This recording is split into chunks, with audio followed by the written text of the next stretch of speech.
Bismillahirrahmanirrahim. Bulan Ramadan adalah bulan yang di dalamnya diturunkan Al-Quran sebagai petunjuk bagi manusia. Kisah surat Al-Baqarah ayat 185.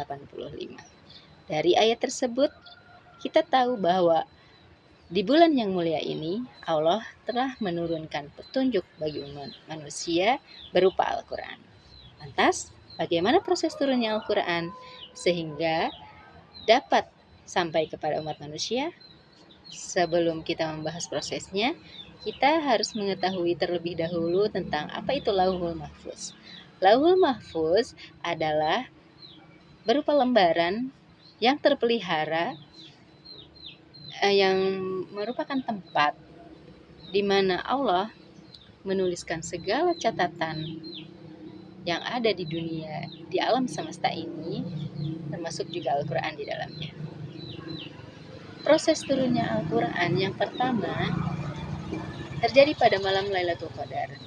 Al-Quran diturunkan Allah secara utuh dari Lauhul Mahfuz ke Baitul Izzah.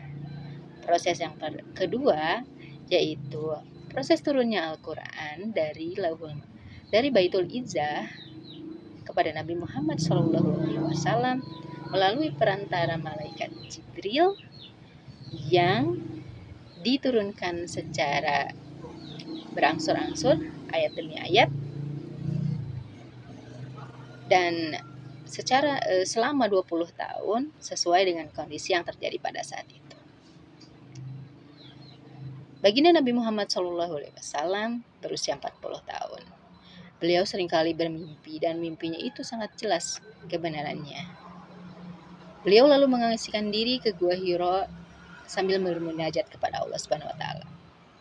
Lalu di malam yang berkah itu turunlah malaikat Jibril seraya berkata, "Iqra, bacalah." Lalu Nabi Muhammad SAW